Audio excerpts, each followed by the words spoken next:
Hello. This is 5D Transformations. And in this video, I wanted to do another comparison with MBTI, comparing the types. This is the series we're doing right now. And the types that I wanted to compare today are going to be ESFJs and ISFJs.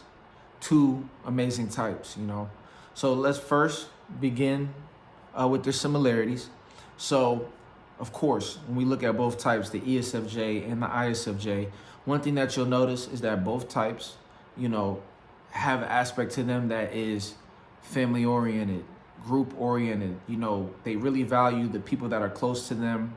They're people that are social. They're people that can communicate, but and they have an ability to really be comfortable in the environment, and they have a confidence about themselves in an environment. They both have extroverted feeling high. So they're tuned into people's emotions. They know how to move people. They know how to get people to move in a certain direction. They have a natural leadership aspect to them when it comes to that. Give you an example, a very popular ESFJ is LeBron James. And he's somebody that is very focused, dedicated to his craft, but he definitely he's always had a natural ability to adapt and know how to operate amongst people. And that's something that they're very good at, very good at. They know how to, they're very great at being able to have, be professional, have that identity in one space, and then they can go to another space and be super free, super fun, super playful. And sometimes people will be surprised. They'll be like, I thought this person was so serious and didn't even know that they were so fun and lighthearted and light-spirited, Both types are very fun, honestly. They're both very fun types. Both types, it's not often that you'll find them, of course, unless they're in a rough patch, but they're very nice people. They're very genuine, very sociable. They're open to communicate, and they're generally going to be nice people. You don't really meet these types being really mean. These types are very, they have a natural leadership quality, and both types have a lot of information. They both have introverted sensing, and they have stored so much information over time that they have a natural ability when it comes to really utilizing that function, And hold on, let me get this closed. Jeez Louise. So both types have a natural ability, to really harness a lot of information and store it. And so both types love information. ESFJs especially can gather so much information. They really gather a lot of information, and they gather it through their social circles. They're the types that really learn through communication, talking to people, learning more people's experiences. And the more people they talk to, they store those experiences in their data bank, and then they have a whole data bank of knowledge on how to move, on what to do because of things that they've learned through communicating with people. Both types now are sociable, but they both have an introverted side. They both need time to recharge. Of course, the extroverted, the ESFJs, can be out there a little bit longer, but even they need time to be grounded and time to kind of get focused. Both types are going to be motivated types. ISFJs are natural caregivers, and that's something that, as we talk about the differences, I would say ISFJs are more so your natural caregivers because they have because they have introverted sensing as their first function instead of having extroverted feeling as their first function. They have this natural thing where they want to make sure that everything is restored back to its comfortable state, and that allows them to feel more comfortable to be social and to talk. So that's why you'll find them they want to build a nice, comfy environment, turn a place into a home, even like in a work environment, it will feel like home if you work with the ISFJ, because they add that extra touch and dedication to building an experience that's comfortable. And they're very good at maintenance, natural caregivers. ESFJs are natural leaders from a caregiver perspective. They show care, but it's going to be in a way to direct you in the right direction. Both types are very good at balancing being with people and balancing being on their own.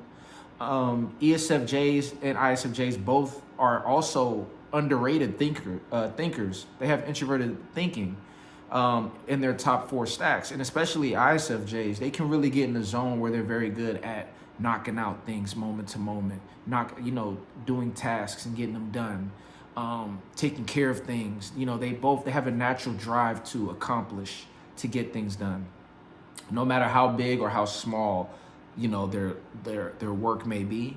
Whatever it is, they're going to give you that dedication and detail because they just take pride in what they do. Both types are very much, the kind of types where they naturally are gravitational. People move toward them. They have a natural ability to build a crowd, to build friends. Very smooth communicators. They're very high-level communicators. They know how to communicate. They know how to adapt. Both types are very adaptable. ESFJs are extremely adaptable. I mean, that's just what they do. Even though ESFJs have the ability to potentially be stubborn, ISFJs can be as well with that introverted thinking there. But that extroverted feeling dominance allows them to be more open-minded than a dominant introverted thinker.